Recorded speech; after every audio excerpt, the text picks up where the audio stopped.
A 4-year-old boy has developed severe watery diarrhea and vomiting. The stool collected has rice water appearance. It was sent for bacteriological analysis. What is the probable etiological diagnosis of the condition? So, rice water appearance of stool is suggestive of Vibrio cholera infection. Let's see the clinical manifestations of cholera. Vibrio cholerae O1 and O139 infections. It produces a range of clinical manifestation. 75% cases में it is asymptomatic infection. 20% cases में there is mild diarrhea and or cholera.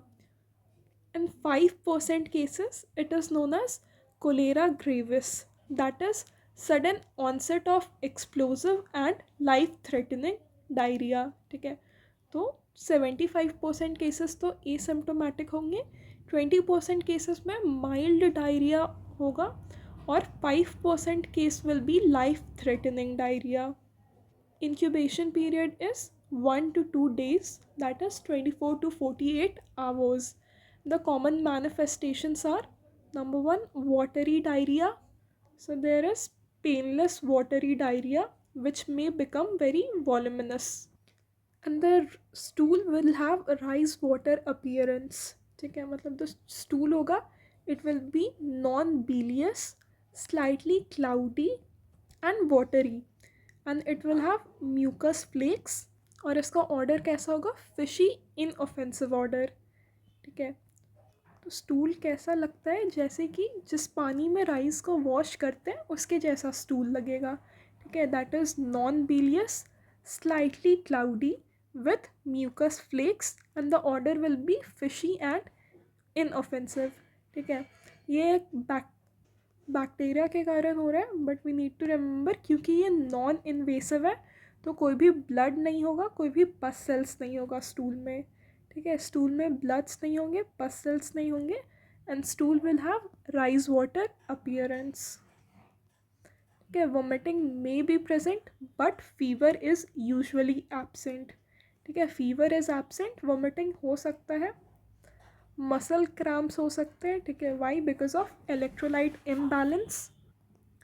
और जितना fluid loss होगा, disease का clinical manifestation उतना progress होगा. ठीक है, क्लिनिकल मैनिफेस्टेशन का जो प्रोग्रेशन है that will be dependent on fluid loss. Fluid loss के कारण लॉस ऑफ बॉडी वेट भी होता है. ठीक है, pathogenesis of cholera, it is toxin mediated. तो वीब्रियो कोलेरी जो है वो टॉक्सिन प्रोड्यूस करते हैं, कोलेरा टॉक्सिन प्रोड्यूस करते हैं which is capable of producing cholera. So vibrio cholerae O1 और O139, these both strains are capable of producing cholera toxin, जिसके कारण कोलेरा होता है. Mode of transmission through ingestion of contaminated water and food. Infective dose, ठीक है, जो वीब्रियो cholera है वो एसिड लेबाइल होते हैं. ठीक है, तो ये स्टमक में ही डिस्ट्रॉय हो सकते हैं, इसलिए स्टमक को बाईपास करने के लिए, गैस्ट्रिक बैरियर को बाईपास करने के लिए it has to have a high infective dose, that is 10 to the power 8 bacilli is required. It has high infective dose of 10 to the power 8 bacilli. तो vibrio cholerae acid labile है, तो अगर किसी condition में gastric acidity कम हो जाता है तो वीब्रियो कोलेरी ज़्यादा प्रोटेक्टेड होगा और ज़्यादा ईजली इंटेस्टाइन तक रीच करेगा. तो कुछ कंडीशंस जैसे कि हाइपोक्लोरहाइड्रिया या यूज़ ऑफ एंटी एसिड्स जिसके कारण गैस्ट्रिक एसिडिटी कम हो जाता है, these are the factors which promote the transmission. ठीक है, हाइपोक्लोरहाइड्रिया और यूज़ ऑफ एंटी एसिड्स जिसके कारण गैस्ट्रिक एसिडिटी कम हो जाता है, तो उसके कारण ये जो एसिड लेबाइल बैक्टीरिया है these will bypass the gastric barrier. फिर स्मॉल इंटेस्टाइन में ये म्यूकस लेयर को पेनिट्रेट करते हैं and they will reach near the epithelial cells. और ये कैसे करते हैं? Why? Because they are very motile. Also they produce mucinase and other proteolytic enzyme, they secrete heme agglutinin protease, that is cholera lectin. ठीक है, ये जो haem agglutinin protease है ये म्यूकस और फाइब्रोनेक्टिन को क्लीव कर देता है. ये जो वीब्रियो कोलेरा है वो क्या करता है, how does it reach the small intestine. ये स्मॉल इंटेस्टाइन पहुंच गया, वहाँ पे ये म्यूकस लेयर को पेनिट्रेट करता है. कैसे? क्योंकि ये हाईली मोटाइल होता है. ये म्यूसिनेज को सीक्रीट करता है. ऑल्सो हीम एग्लूटिनिन प्रोटीएज को सीक्रीट करता है. ये हीम एग्लूटिनिन प्रोटीएज जो है ये म्यूकस और फाइब्रोनेक्टिन को क्लीव कर देता है. फिर म्यूकस को पेनिट्रेट करने के बाद they will adhere to the intestinal epithelium, and this adhesion and colonization is facilitated by a special type 4 fimbria called as TCP. TCP stands for toxin co-regulated pilus. ठीक है, तो ये टॉक्सिन को regulated pilus के कारण adhesion और colonisation होता है. अब एपिथेलियम से एडहेशन के बाद ये एक टॉक्सिन प्रोड्यूस करता है, कोलेरा टॉक्सिन. ठीक है, it is a enterotoxin. It is a very powerful enterotoxin. और ये इकोलाई का जो हीट लेबाइल टॉक्सिन है उससे रिसेंबल करता है, but it is more potent. ठीक है, cholera toxin is more potent than the heat labile toxin of E coli. Cholera toxin का जो मॉलिक्यूल है उसमें दो पेप्टाइड फ्रेगमेंट्स होते हैं, fragment A and fragment B. Fragment B is the binding fragment, और ये किससे बाइंड करता है, इंटेस्टाइनल एपिथेलियम पे जो GM1 गैंग्लियोसाइड रिसेप्टर प्रेजेंट होते हैं उनसे बाइंड करता है. कोलेरा टॉक्सिन का जो फ्रेगमेंट बी है it will bind to the GM1 ganglioside receptors present on the intestinal epithelium. इसके बाद जो फ्रेगमेंट ए है उनका इंटरनलाइजेशन होगा. Now fragment A it is the active fragment. ठीक है, ये जी प्रोटीन का राइबोजाइलेशन करता है. It causes the EDP ribosylation of G protein and thus up regulates the activity of adenylate साइक्लेज.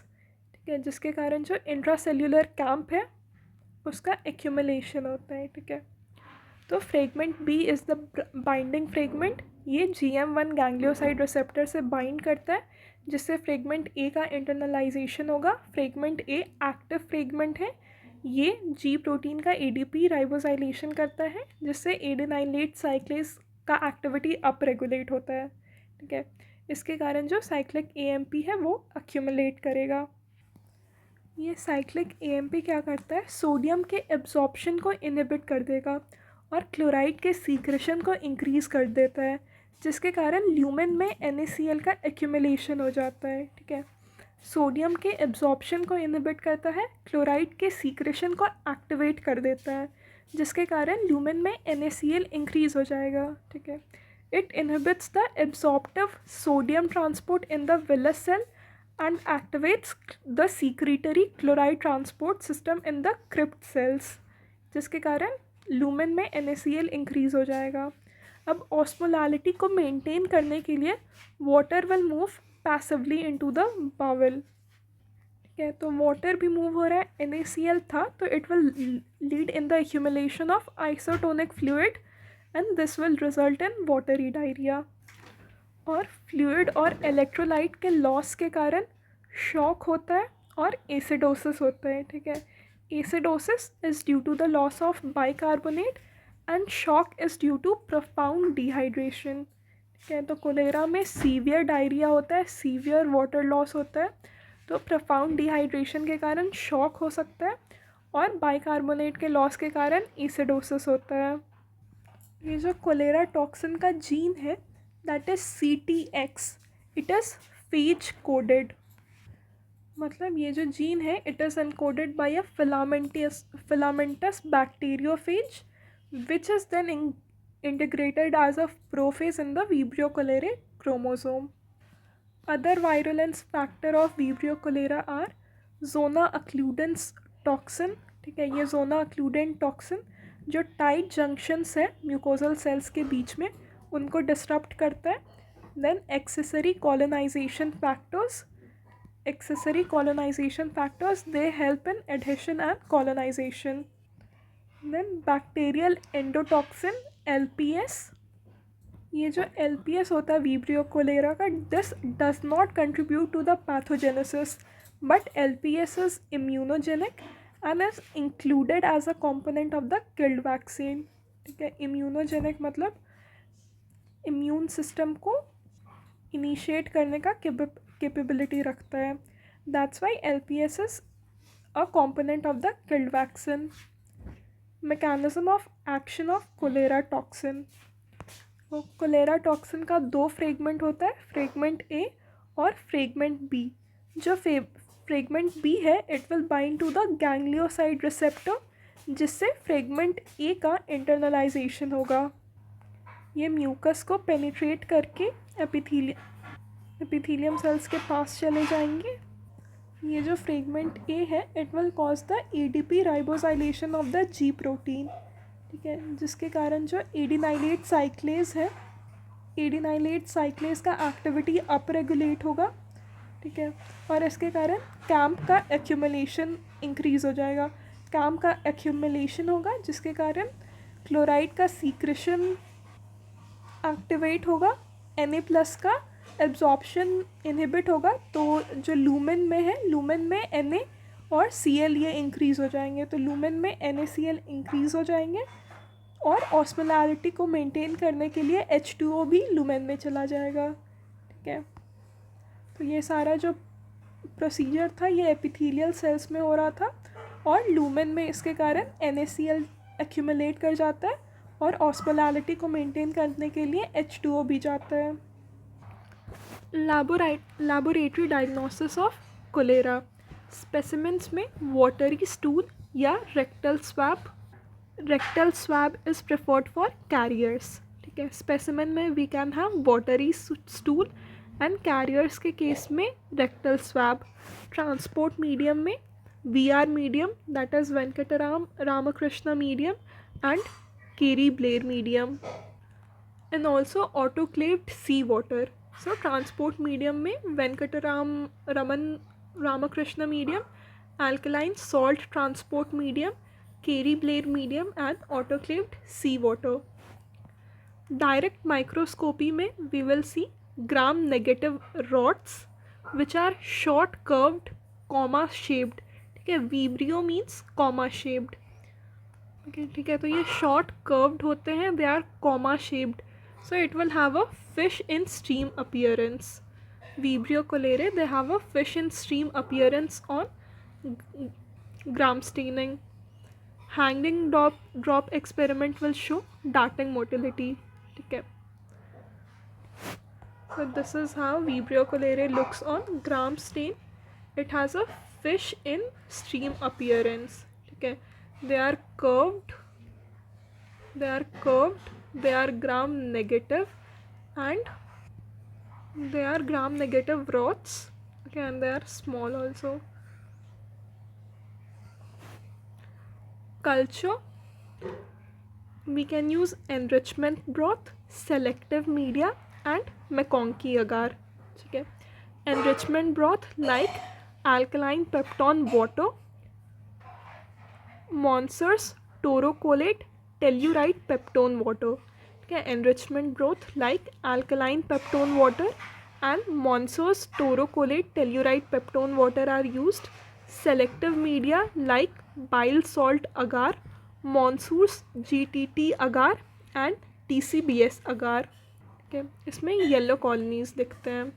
मैकॉन्की agar will produce translucent non lactose fermenting colonies. ठीक है, culture के लिए एनरिचमेंट ब्रोथ में peptone water like alkaline peptone water, Monsur's taurocholate tellurite peptone water.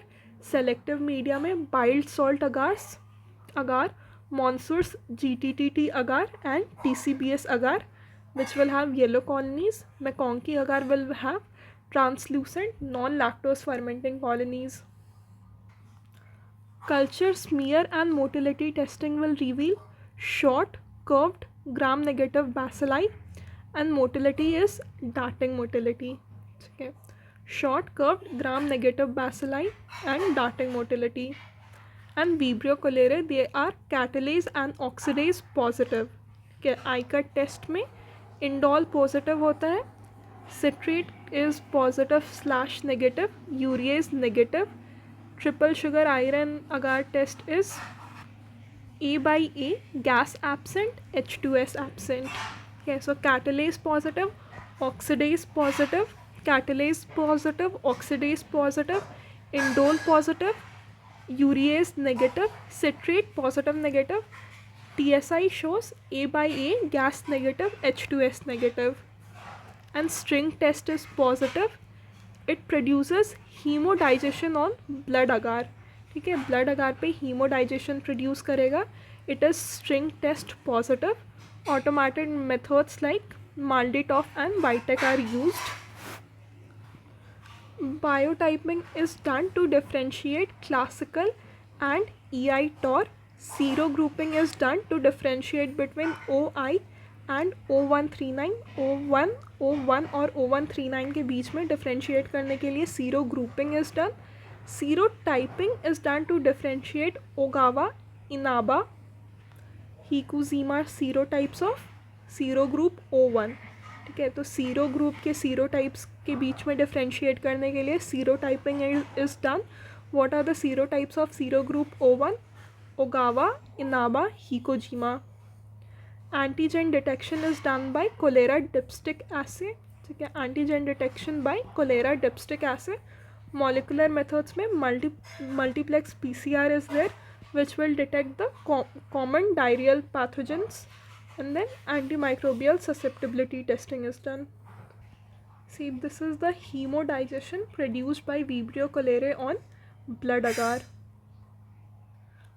Blood agar पे hemodigestion होता है. What is blood agar पे hemodigestion का मतलब?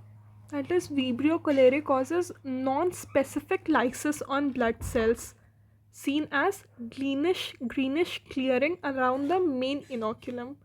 So Vibrio cholerae produces non-specific lysis of the blood cells and it will be seen as greenish clearing around the main inoculum. So this is the hemodigestion on blood agar.